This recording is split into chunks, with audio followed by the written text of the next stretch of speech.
why we can say faster, better, cheaper than anyone anywhere in the world is because we build really narrow models. Like I could literally download the AI model that's the highest performing one we have. And in 15 seconds, it'll download, and another 10 seconds, it'll be able to send to you in an email.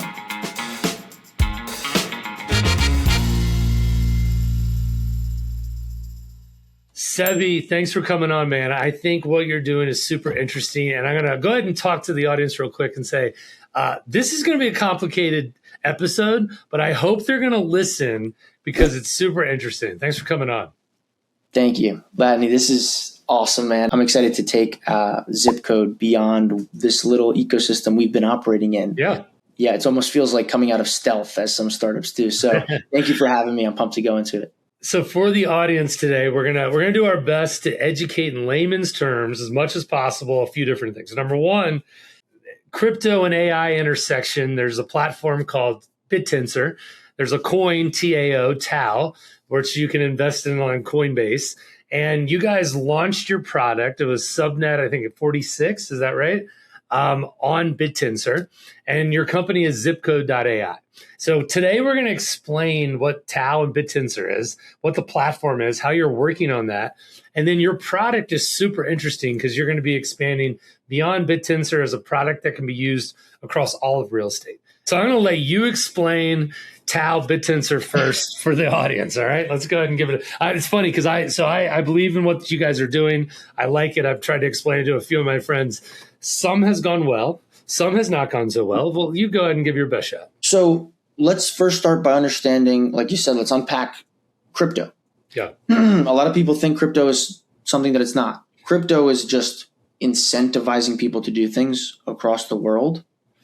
Bitcoin says, hey, solve this hash and you're going to get rewarded Bitcoin. Ethereum is, hey, everybody collectively keep this ledger of finances current, and that's the game that you're playing there. Crypto is just used to organize people to keep track of things. So BitTensor is a new way of using crypto to keep track of things in a competitive way, in a almost corporate way, really. Yep. And that's why, Lani, you said that we launched our product on this network. So we'll unpack that, but let's talk about BitTensor for a second. Think about a country, right? On the world of crypto, BitTensor is a country, and in this country, you have these different states, and these states have different focuses. BitTensor's country has 128 states, right? There's 128 companies like mine on this network.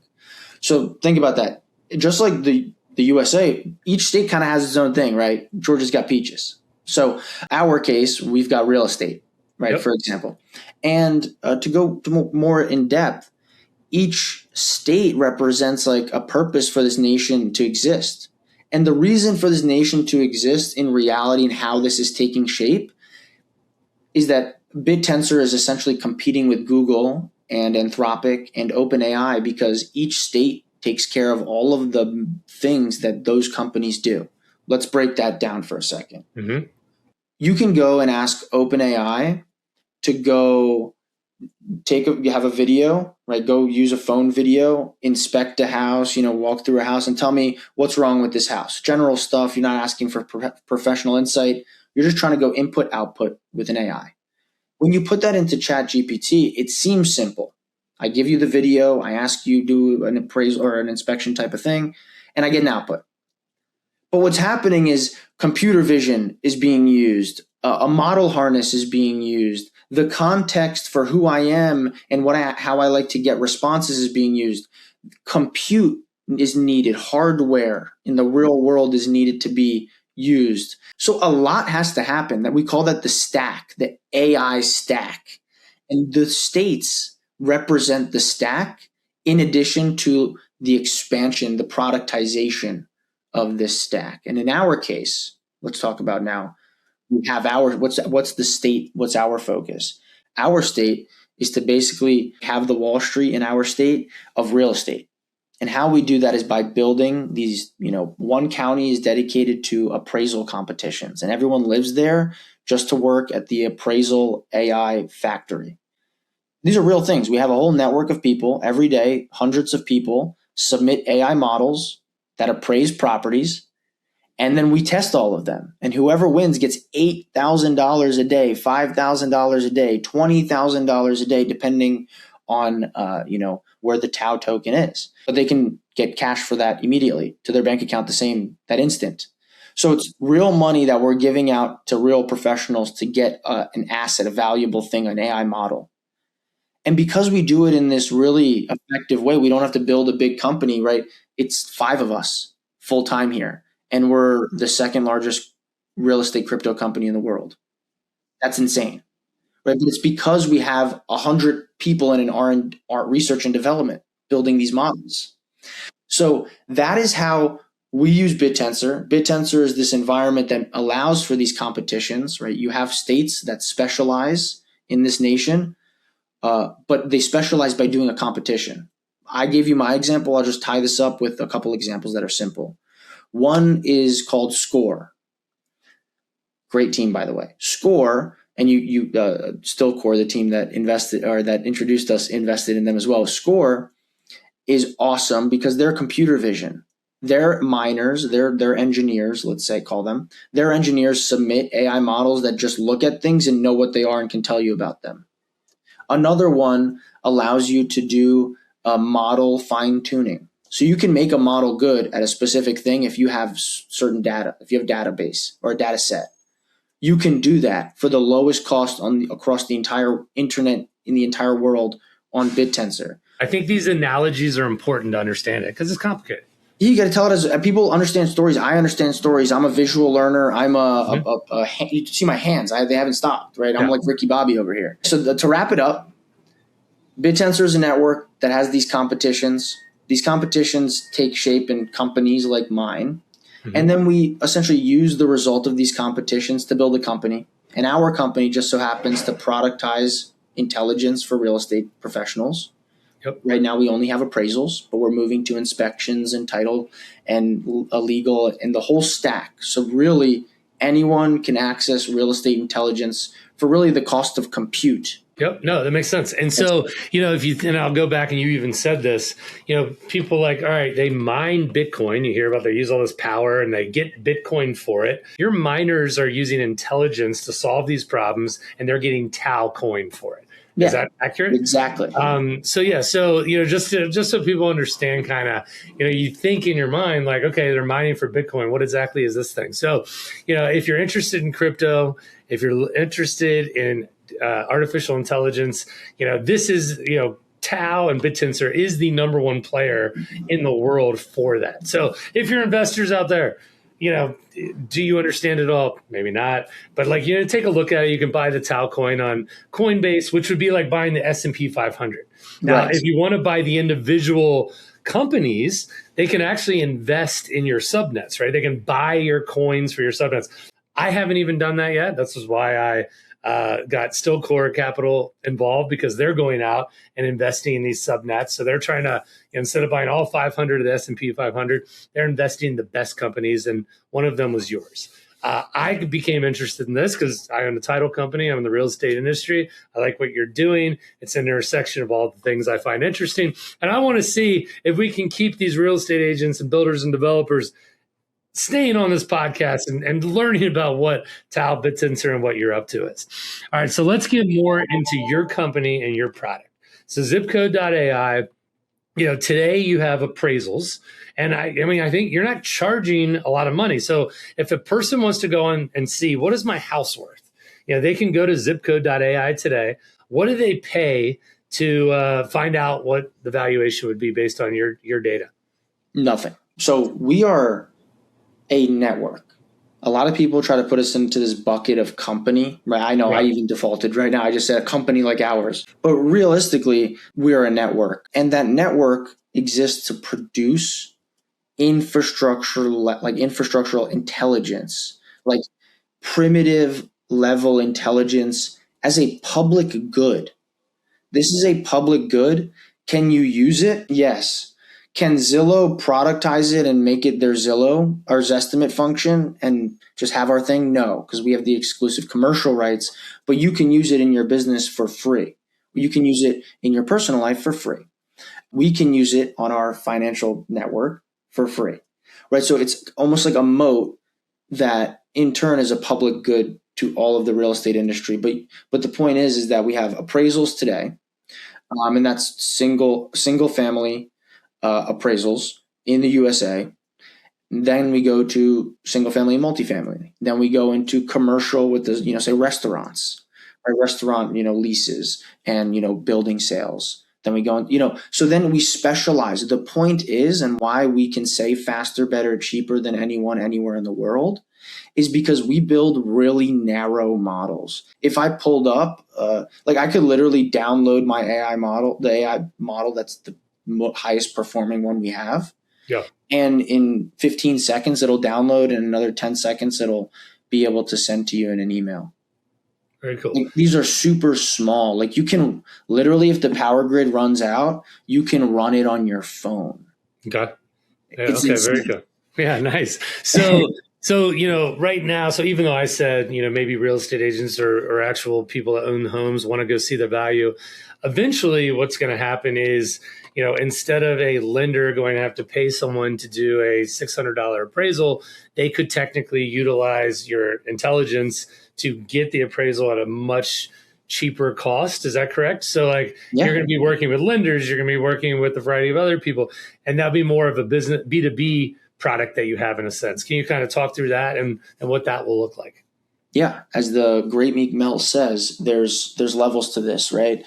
And the level here is that we have appraisals and they work for single family. That is being used in an AVM sense. AVM is automated valuation mechanisms that you can basically just click buttons on your computer and numbers come out, right? There's no human involved in AVM, and everyone knows, who uses it knows that. The point is that's where we fit right now. As we get more regulatory compliance, we're in many pilot programs with lenders right now. As we show that, we now have case studies and research we can now go and give these certification boards and start building this case out with them and lobbying for it.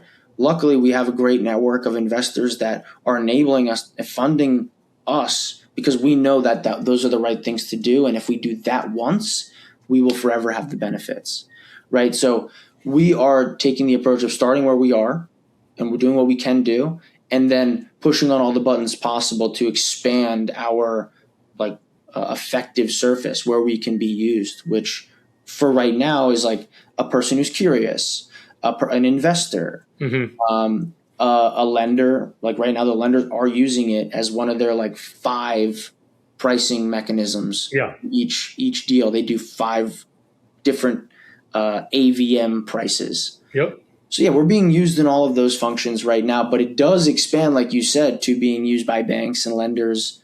And we're actually even making more of that case with Zipcode Finance. Zipcode Finance, that's where you have loans being processed and hopefully one day companies like Allied Title enabling the settlement of transactions. But because all of this intelligence is certified and you can report back to the county and underwrite a loan based on this intelligence. That's right. Really the crux. Cool. Yeah. One thing I saw was, Proof. You guys, I saw online when I was doing some research, what are some of your partners, Proof.com. We actually use Proof.com to do our virtual online closings. I saw Pippin Title in there. How are you guys working with guys like those, currently? Yeah. So back to the point, we are a network, right? Instead of us just going and saying, all right, guys, we're going to, you guys said, you guys are a company, you have this structure and it's not knocking it, but it is a different structure that says, hey, we're going to maintain a relationship with Proof and or Pippin, and we're going to use that to give you a service and we're going to charge you. For us, what we basically say is Proof and Pippin exist. We're going to run these open source, you can look at the code, but this is the code that is running Proof and Pippin on the Zipcode network. That means that you can ask Proof and Pippin for anything when you're on the network, right? That is a network function, is to say, hey, I'm a borrower. I want to know, I'm going through not my pre-qualification, I'm going through my automated origination process. I need a title check, right? I need to do the virtual closing in a way that they have something called an API, basically a data feed.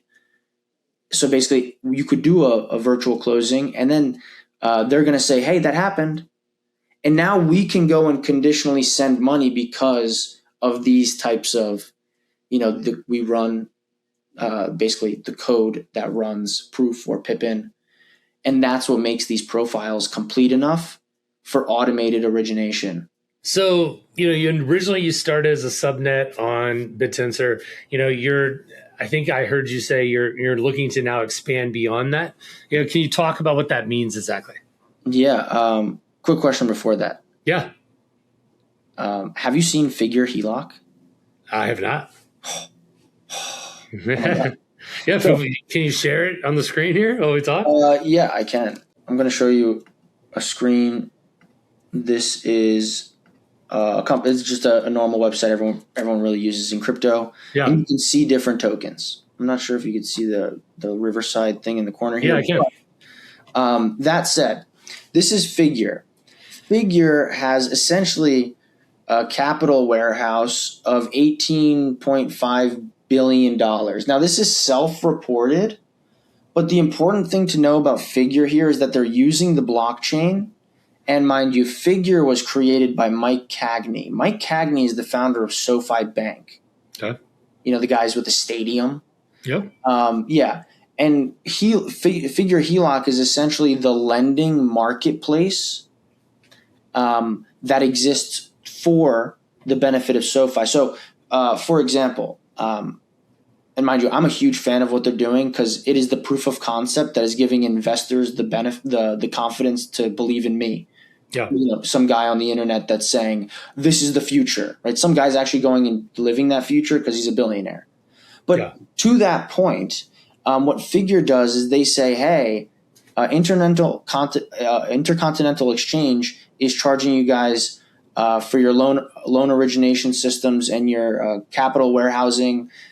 They're charging you an arm and a leg. Why don't we just use the blockchain to manage those dollars, right? US dollars on the blockchain, which we have. Why don't we manage that through the blockchain and save you 1.2% on all of your loans? The issue then becomes more with tokenomics and the economics. Like, for example, Figure has a crypto network. Their tokenomics are horrible. Our network has 67 times the trading activity. Right? No one's trading on their network because it's just them using it. The point is that Figure is the proof of the case study. Hey, if a company uses the blockchain to run a lending book, essentially a capital warehouse, then they will win, right? They will essentially save what is their customer acquisition cost, which means their business becomes free. That's an awesome sell. What we do is we say, hey, yeah, instead of going and putting your services on Figure and they're just going to drive everybody to their own services, it's like Amazon. Imagine if Amazon or eBay launched, but eBay and Amazon were competing with literally every single seller. That's what's going on. So yeah, to bring it all together, we are a network that allows lenders to come in and access this primitive intelligence, this state-of-the-art intelligence for free so that they can do automated originations of loans and save a ton of money. And we don't charge anything, and we're not going to charge anything for like the next 6 months to a year to grow the network organically. Gotcha. And so eventually your investors are going to want you to make money. So there'll be a charge eventually. But right now you're getting the adoption it's required. It's super early. So no, that makes a lot of sense. Cool, man. No, it's really good. I'm trying to think of I go back to, one thing with the podcast, like, hey, we're going to introduce some crazy ideas, some great ideas. We're going to bring together some people that are doing stuff super early. Good catch. One thing that you're also, I feel like happens, and I hear it a lot about like inflation, deflation. And one of the things with technology, it seems like this is like pretty deflationary in the sense that it's like decreasing cost. Because like this intelligence network is, instead of a $800 appraisal, you can come to your site and get a comp or appraisal. It's probably pretty close, if not just as valuable as one of those other appraisals, right? And so costs go down. So I think that's a good example too of how improved technology, new technology is deflationary over time too. Do you have any thoughts about that? Do you agree with that? Yeah, I actually think that in the future, being like an industry professional is actually not going to require certifications. Think Mm-hmm. about it. When you go bowling, right, and you go bowling and you don't have guardrails up, you can go into the gutter. You can default. People can lose money. Families can get impacted.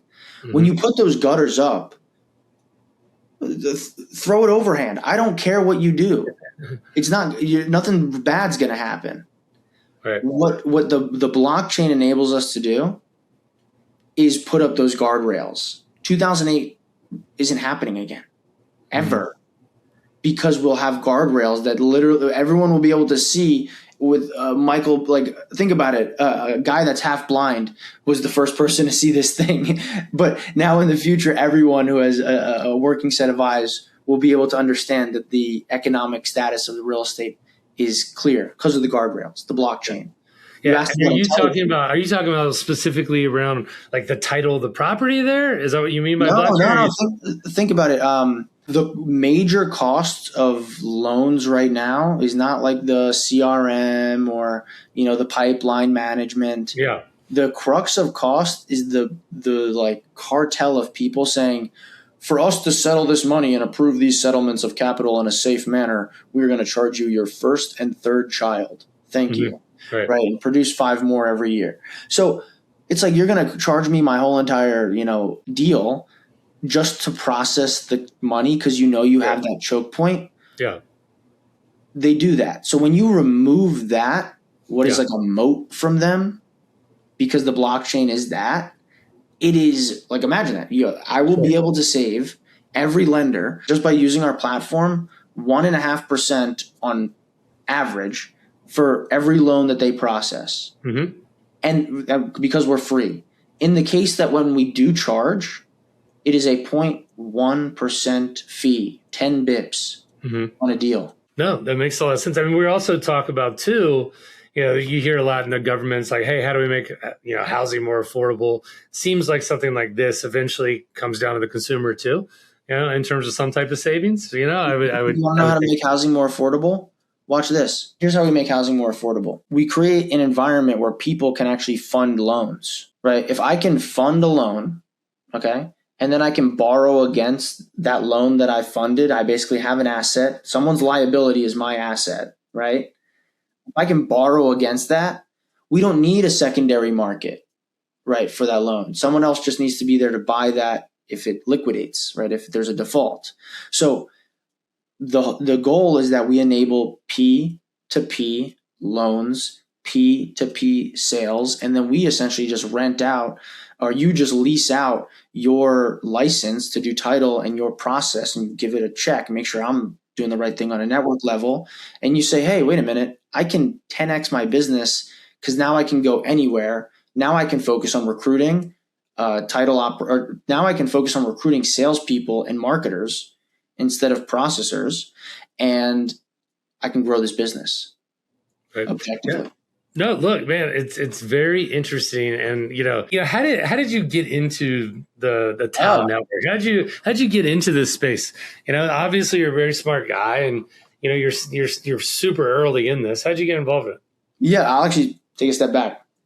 I'll give you the full picture, because a lot of it's real estate, and only the last couple of years has it been so crypto related that things have just made sense. Here we go. Mm-hmm.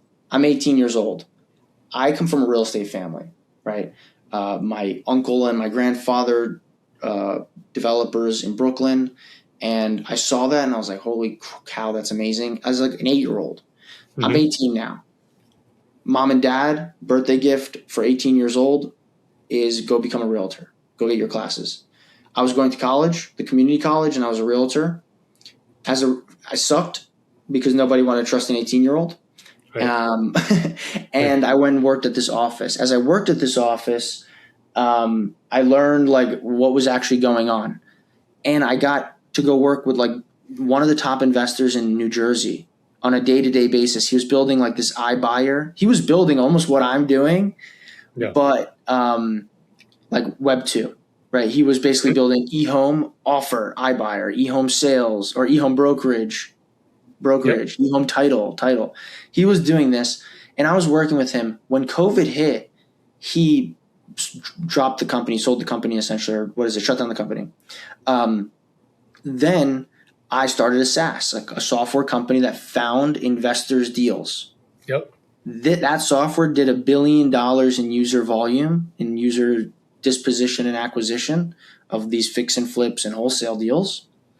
And I sold that and went to go build stuff. And that led me to go work in, what's it called? Now, mind you, that's 2020. I started it. 2020, sold it. Then, and I'm 22 at the time. Yeah. Then at 23, I went and worked as VP of sales for a mortgage company, a mortgage marketing company. Got to learn mortgages then. Yep. I was like, okay, I really get this now. And then I built a software to do basically what I was doing for the marketing for that company. And I was like, okay, this is cool. A company doing growth in crypto for one of the biggest crypto banks called Compound. Okay. Some of you, if you know crypto, you'll definitely know Compound. They basically brought me onto the team to be the CMO. From there, I became the CMO of, they were the number 2 bank at the time. And then the number 2 at Maple Finance, a new company a year later. Maple Finance, they're the number 1 private credit blockchain. So they basically do what I'm about to do, but Bitcoin-backed loans. Mm-hmm. Right? So instead of having dangerous crypto loans, you have safe, credit-based, Bitcoin-backed loans. Then I had the opportunity to buy a subnet, and I don't know if this will make sense to you or anyone here, but I got the subnet for like $80,000. These subnets now go for hundreds of thousands of dollars without any sort of token. I got it for $80K, and it came with 40,000 worth of tokens. Yeah. So I basically paid $40,000 for the business, and it was just a no-brainer because I knew, okay, private credit is coming on chain, right? With Maple and seeing Figure all happen. I understood crypto really deeply at the financial level, and I was doing marketing and incentives at Compound. I knew mortgages because I did sales and marketing, and I knew software. So it was like literally everything I've ever done in my entire life. That's a good story. That's a good story. How much experience did you have with BitTensor Network before you bought a subnet? And just so people know, a subnet is one of those 128 companies that's on the BitTensor platform. Yeah, yes. So that's another name for it. Yeah. Funny enough, I 4 or 3 months before buying the subnet, I had known about BitTensor like a year before that. But at that point, I was say the 3-4 months prior to buying the slot, I was starting a mining team with the head of infrastructure from JP Morgan and the head of algorithms from Intel. These were actually ex head of whatever. They had just retired. They were like, this is super interesting. And then the opportunity came up for me to buy the subnet. Mm-hmm. So I was like, sorry guys, but I got to go do this. But I still stay in touch with them. And it's a fair point. To bring up because it is such a complicated ecosystem. Now, mind you, I'm someone who's lives on the computer, and I also live in the software world. So it'll probably be, you could think it's easier for me. No, it was 6 months of picking up the book and putting it down. There's no book, but just picking up the theoretical book of BitTensor and putting it down. And then one day watching a video where a guy was like, hey, Bitcoin incentivized this. BitTensor is incentivizing that because it's in such a network affected way, 128 networks on a network. Yep. The growth is going to be insane. And we're now starting to see that. Yeah, absolutely. We're starting to see it. And, I think the market cap for the entire BitTensor network is, let's call it 2 to 3 billion. And there's 128 companies. It's very possible one of these companies to be worth $1 billion. You have one of the companies worth that entire network is to be worth a lot more than that. If you compare the entire $2 to $3 billion network versus something like, Ethereum or whatever, it's just such a small fraction. So, you're getting a lot of really smart people, Jason Calacanis, Mark Jeffrey, other people in the crypto world, they're getting behind this now. It seems like it's hitting that mainstream momentum. So it might be super complicated for the audience, that's for sure. And I get it. I would recommend too, going to ChatGPT and be explain to me BitTensor in layman's terms. And it actually does a pretty good job of kind of helping you get those analogies and comparisons of kind of what's going on. And look, it's one of those things, if you're interested in the space, you can go on Coinbase and buy the Tau coin. It's a good way to, dip your feet in the water a little bit. And then there's a lot of other ways too to get involved, whether it's going to buy that specific subnet like yourself, or investing in a company like Stillcore Capital, which can go do the investments for you. So anyway, I think it's very interesting. I've got a group of friends that were like, some of them are like, I don't really understand it, but fuck it, we're going to do it and we're going to take a chance. And so I've got a good understanding of it now. I think what you're doing is really interesting. There's all different types of subnets and decentralized AI companies. I think you're the only one in the real estate industry, which is the world that I live. So this became very interesting to me. And, love what you're doing here, man. Thank you. Yeah, man, it's been quite a ride with that learning curve of like getting into the ecosystem. There's also another learning curve. The I don't know what I don't know is for real on BitTensor when you become an owner. Sure. And what I will say is that it is so worth it. It is so worth it because I get to go to sleep every night. And I get to go to sleep knowing that the engine, right? My dad's an engineer. My dad is an engineer, and he always, when I was a kid, told me, Sebastiano, you have to make a business that perpetuates. It keeps going. This is like the one thing he always told me. And I always thought about it, I was like, how am I going to do that? If anything, I sold that real estate software company because I couldn't get it to perpetuate. So I was like, I'm not going to die on this hill. Yeah. Right.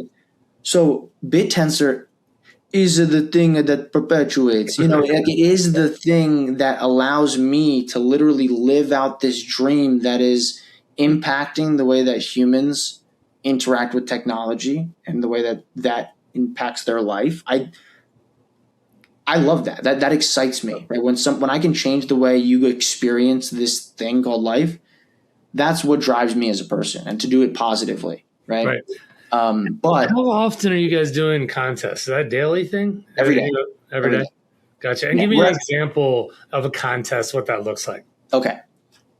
From midnight to noon, we accept submissions. You submit your AI model. Basically, think about it like, hey, here's the link to the AI model I made. That allows us to test it. Then from basically 12 to 2 p.m., we say no more submissions. Any new properties that show up on the MLS or on Zillow, on Realtor.com, any property that shows up as sold after the submission window, you could have not seen this or known this information unless you spoke to Allied Title, that's not happening. Then you can't, it's called overfitting. You can't make an AI model that already knows the answer. It's like cheating on a test. We don't want that because you can't productize that. So that's that 2-hour window. We go and collect the data so that we can do the test. And then we take 100 to 500 properties per day in those 2 hours. And at 3 p.m. to midnight, we're testing, right? And all the models run all of the properties across all of the validators. Basically, they're basically a board or judges, the judges of our network. And the end result is that every day we have a model that is amazing at pricing properties today. And that's the crux, right? Because a company can come up that we're the newest prop tech. They can raise $5 million to do all the stuff that we're doing, the exact same business model. They can copy our website. Funny enough, there was a kid that just complained about this on Twitter and he went super viral. Oh no, somebody copied my website and copied my idea. It's the biggest form of flattery, dude. Stop crying and go and take that compliment and understand that if you actually have good economics, like I do, I will always beat the copycat because they cannot persist. They cannot perpetuate like I can. Yeah, we talk about that all the time in our company. So title's boring, we make it fun. We innovate new ideas all the time. Our competition copies all the time. That's great. That's great. That's a compliment. They're not going to ever initiate the next ideas. We're always doing it.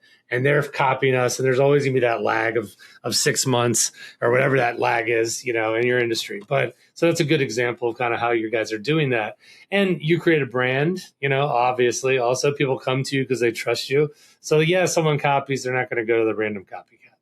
They're going to go to you, who's proven itself. Yeah, who wants to use the copycat? Right, exactly. Cool. So, and when you say you test it out, so someone is submitting, hey, here's the AI algorithm I have to appraise homes. And so you get all these different submissions, and then that day someone wins, they receive your coin for zip code. And then what happens? So that is the model you use currently, but then someone else wins the next day and use another model? Is that how it works? Yeah, it's they call it winner takes all. Yeah. We're actually moving. This is actually a cool thought experiment. And this is worth noting and keeping up your finger on the pulse of game theory. As the world changes, I've explained BitTensor as a corporate structure.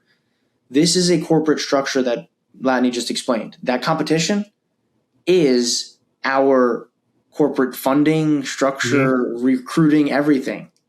Right. So instead of me paying a team of 100 engineers to do, and half of them do excuse my language. Sure. I can pay one guy to win, or I can pay 3 people. And ideally the number one builder, the number one engineer is actually getting the top 2. Yeah. And he's always fighting to get that other slot. Yep. So he's always beating himself. What happens when you do one person wins and one person gets rewarded is that when the best person wins, they get lazy. They're like, all right, I'm done. Yeah. Until somebody beats me, I'm not going to beat myself. Right. Right. Yeah, that makes sense. Yeah, we on this network because we have competitions, and these competitions have to be open to everybody. Yep. The judging has to be open. It has to be honest and fair. It has to be really meticulous and also simple so that people can come in and do it easily. And that is the dance that I dance daily. Yeah, I mean, you think about it, you get the smartest engineers in the world to submit their AI models to you at no technical cost except for what the prize is going to be. And so that's kind of what you're saying by you have like all these smart people that you'd have to pay so many millions of dollars for to hire, but they're submitting the information, the data to you that you can then use. And so it's just a completely different model on how business can work, but it's a super interesting one. And so, we like to challenge the audience and get them to think differently and research this stuff. And my friends who I was like trying to explain BitTensor to, that were like, I'm not going to invest in something I don't understand. Maybe they'll watch this podcast and rethink it all. So yeah, I mean, I hope we've done a good job. I think the proxy of how well we did is going to be taking our transcript and saying, hey, tell me how they explain BitTensor in layman's terms, and then saying explain BitTensor in layman's terms without that context, and see how close they are. Exactly right. I think that if people just understand that there is a new way to get things done online, that's it. Like I could literally incentivize people to go sit in the line at Swatch for me. I could make a subnet around that. Like I could make a subnet for somebody to go sit in the line at Swatch and then take the Swatch and then burn it and throw it into the river in Venice. But as long as I can somebody can document that and somebody can judge that objectively, that can happen. And I know I just gave you a stupid example, but think about it like we're doing this real estate intelligence thing. There's another one that's marketing. I just gave them, say, $3,000 the other day, and they take a small fee, and the majority of that money then goes to a network of people on YouTube and X that are verified creators that make content and get rewarded. So I can run these influencer campaigns, and nobody has to ever on my team has to ever be paid just to coordinate that. How cool. I think it's super interesting and cool. Yeah. And it's a different level of, people will get it eventually, but I mean, you're very early to it. Congratulations on that. The timing's worked out well. Congratulations on your success to date. So for those out there that want to learn more about what you're doing, what do you recommend? Do they go to Zipcode.ai, play around a little bit, get some appraisals on their own houses and others? What's the best way to start messing around with your product and learning more? Yeah. So the first thing that you can do, easiest thing, is go check out Zipcode.ai, the website. You can plug that right in. You can see basically what makes up our network on that website, but you can go into the app. In the app, you can see the model factory, the AI factory we have running, who's winning right now, how good their models are doing, how much money they're getting paid. Like today, we paid out $8,000. Insane, right? Do that across a month, and yeah, it's expensive, right? So yeah, everything is there, and then also you can see that, like I said, you can see the AIs in the app, but you can also use the AIs. So they're all available for free. We want people using this stuff. Like I said, we're nearing 500 users, and it's starting to explode now that people are starting to understand. Whoa, these models are only getting more expensive, and whoa, this is actually a public good. This is a nonprofit. We're about to finish and get approvals for our nonprofit because that's what we're doing. We're a nonprofit that builds public goods, and then those public goods are used for another company on the finance side. Yep. So yeah, it's awesome. Awesome, man. Very cool. And then so you're rewarding $8,000 today. Are you able to reward 8,000 because of the amount of people that have been purchasing the token, or what were you rewarding when you first started? $100? Like how has that changed? Oh, how do I do this? Help me here, Lenny. I have to make this simple because this is really where it gets complicated, man. Okay, all right. Every state has its own currency in the country of BitTensor, guys. Yes. Okay. I have my own currency. What is it called? It's called Zipcode. Okay. Yep. The Zipcode currency is think instead of having like Bitcoin, right? I have Zipcode. Right? Yep. The name of the token. The reason why that's important is because we said earlier that these engineers are getting Tau, the BitTensor token. They're actually getting my token. Yeah, they're getting your token. We send them every day. Every month we print 80,000 tokens. Okay. Yep. Just for the engineers. I get another 40,000 tokens for my company, or really for the foundation, the nonprofit. And then the validators, the judges also get another 80,000 tokens. So everybody's getting incentivized only to contribute value, mind you. So that's very important. There's no outside investor just getting tokens just because. So complete alignment. Yep. What happens is that we run this competition, and 80,000 divided by 30 days, right? The 30 days every day. Yep. Times our token price of say $2.50 is $8,000. Yep. Gotcha. So very good. that's the amount of tokens we print per day specifically to go to the engineers is sent over to them. And then what they can do is they can sell that instantly for Tau. So they can sell it for a token that's on Coinbase. My token's not on Coinbase. Yeah, exactly. So yours is harder to buy. I don't even know how to buy your token, but you're gonna have to go into some different wallets out there that exist, and it's harder to do. No. Or how do you do it? It used to be really hard. Go, everybody, if you're watching this, Latin man, you too, Tau.com or Tau Stats app. Both of those are apps, by the way. Yeah. Tau Stats is an app, TAOSTATS, or TAO.com. If you put either of those in the App Store or the Google Play Store, you're going to get an app that basically gives you a wallet. You can just basically say, make wallet, thanks. And start putting money in there from your credit card, your Coinbase, whatever. So, and also those are two really great teams. I'm really excited to see what they do. And your money's safe with them, mind you. Like Tau.com, I think they raised like $50 million or something crazy. So so if you've got those apps, then you could purchase your zip code from there. Oh yeah, you could purchase Tau from there. You could purchase Zipcode from there. You could purchase so I built basically a venture collective. We launched new subnets because we have this working playbook of how to be a good builder in the ecosystem, be a good governor per se. Yeah. So we launched, there's new states.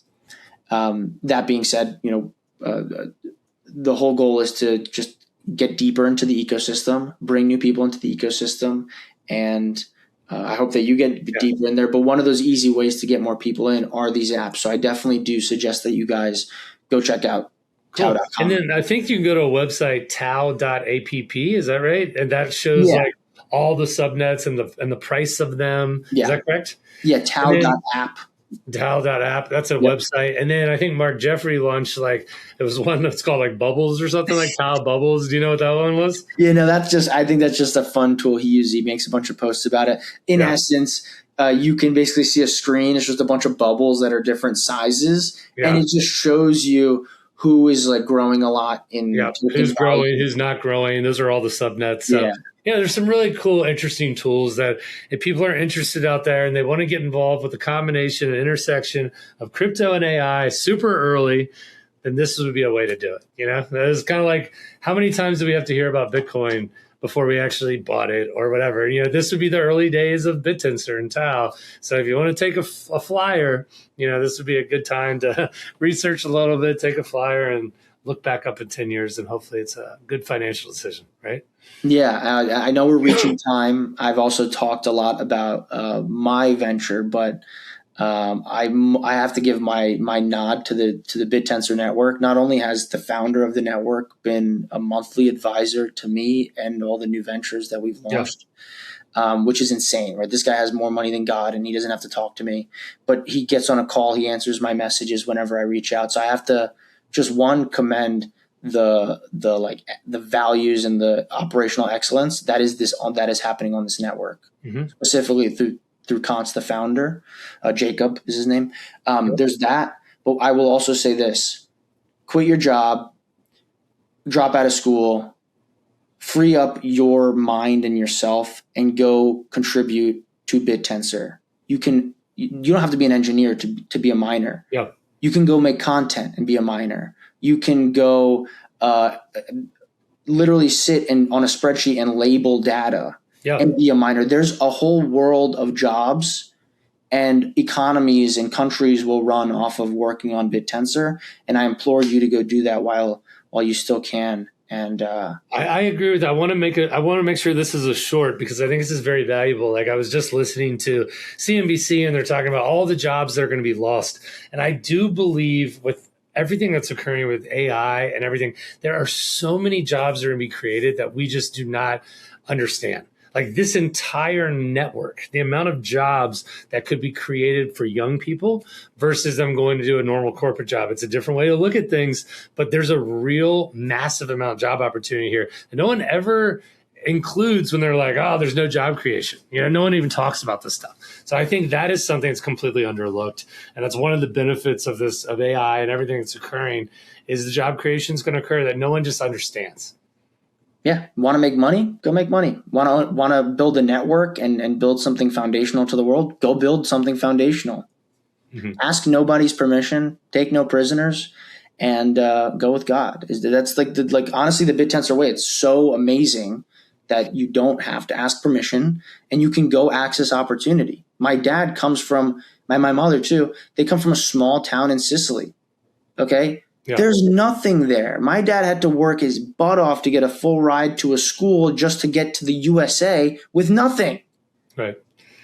Do you understand that you have the world in your hand and it's on BitTensor? It's literally a click away. Yeah. What are the most successful people that are competing in these competitions? How much money are they making, you think? Do you know? These aren't people. I say engineers. These are teams. You have one person who's constantly going and getting data. You have another person who's the best at model training. They're training these models with that data. You have another person that's looking at the competition because they're actually trying to cheat. Because it's permissionless and it's open and it's the blockchain, people can get money. You can put input in and get money out. There's people looking to do that too, right? Exploits. That's why the BitTensor conference is called Exploits. Mm-hmm. You build this really hardened system because you keep getting exploited at just a little bit until you're perfect. Yeah. I lost my own train of thought there, just being too excited.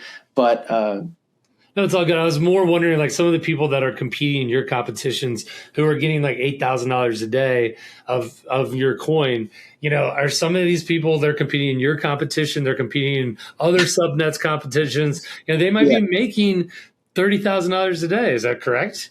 Yeah. And the point there was that they're teams. It's not just I say an engineer, right? Yeah. It's not an engineer. It's a team. So they're making There's some subnets that are paying, like one subnet was paying like 60 grand a day just to one person. Mm-hmm. And it was because they were making a coding agent, like a coding AI. You know how valuable that is. Yeah. Somebody was, and they were paying 60 grand a day. So you can imagine just hitting that once. Sure. And it's not you. It's either you or it's you and a team, but it's your agents. You're making these AI agents that are basically learning from all the other competitors. It's open. All the info's there. Yeah. So you're learning from everyone's mistakes, your wins, their wins. And then all of that learning gets compounded into the next day. And we call that something in AI. It's called like a recursive system. It's like this system that just keeps on improving upon itself. We challenged the audience today. It was super interesting. I hope people continue to investigate. I could give you boring title real estate podcast, or I can give you something super interesting like this. So Seby, thanks so much for coming on, man. It was really, really cool time to chat about it and what you're doing at Zipcode. Yeah, Latney, great to meet you. One. And I hope that we can do these in the future as we launch Zipcode Finance and have loans going through. And then eventually, again, when we have you as a title provider on our network. There you go. We'll definitely be doing that. And 100%, I'd love to bring you on back in the future and kind of be like, all right, 6 months later, where are we at? Where have we gotten to? We got to do that on a continuous basis. Fantastic.